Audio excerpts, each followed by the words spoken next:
One day you notice something strange. You walk into a grocery store, you grab what you actually want, you tap your card, and as you're walking back to your car, you realize you never checked your bank balance. Not before, not after, not even once. It sounds ridiculously small, almost stupid. But if you've spent years checking your account before buying lunch, this moment feels almost illegal, like you forgot to worry. Nobody talks about this part. Everyone talks about making more money. Nobody talks about what happens when money quietly stops interrupting your day. Because that's the real upgrade, not the number, the silence. When you save your first $10,000, life gets quieter. When you reach 20, something else happens. You stop treating money like an emergency, and you start treating it like a tool. Those sound similar. They're not, at all. Imagine you have $20,000 sitting in an account. Now imagine your washing machine breaks tomorrow. Does it hurt? Sure. Do you like spending the money? Of course not. But something interesting happens. The problem stays exactly where it belongs, inside the washing machine. It doesn't spread into the rest of your life. Years ago, one unexpected bill could ruin your entire month. Now, it's just Tuesday. You solve it, you move on, and by dinner, you've almost forgotten it happened.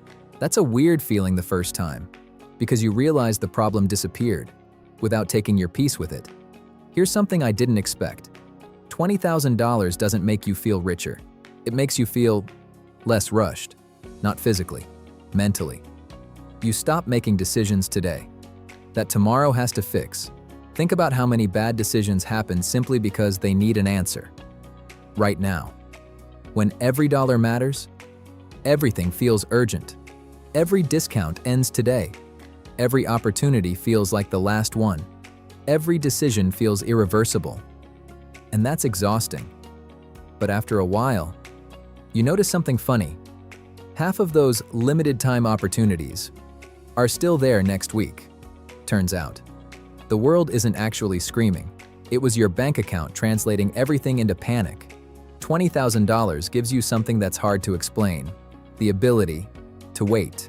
Not forever. Just long enough to make a better decision. And waiting is incredibly valuable. Because here's what usually happens. You don't buy it today. A week passes, then two, and suddenly, you don't even want it anymore.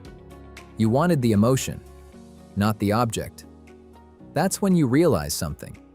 Saving $20,000 didn't just change what you can afford, it changed what controls you. And those are two completely different things. There's another change that surprised me. Most people think that having more money makes you spend more carelessly. Sometimes that's true. But after a certain point, the opposite starts happening. You become much harder to impress. Not because you're trying to be disciplined, because you've finally learned the difference between wanting something and enjoying the idea of owning it. Years ago, buying something expensive felt like becoming a different person. You imagined that new laptop would make you more productive. That expensive jacket would make you more confident. That new phone would somehow make life feel different. Then you finally have enough money to buy those things whenever you want. And something strange happens. They become just objects. The funny thing is that the people who have the least money often expect purchases to change their lives.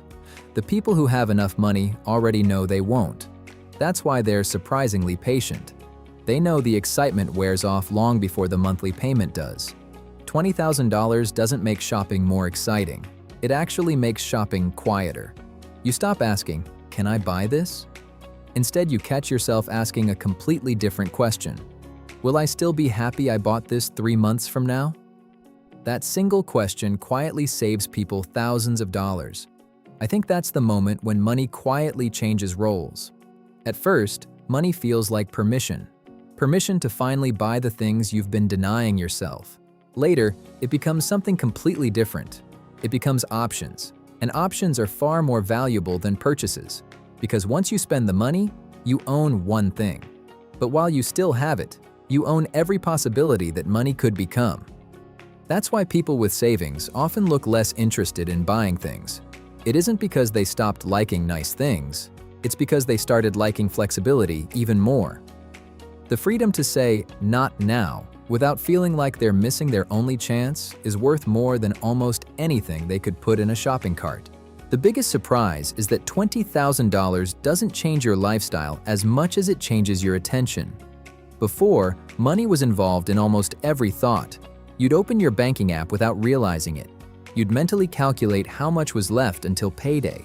You'd catch yourself hoping nothing expensive happened this week. Then one day you notice those thoughts are simply gone.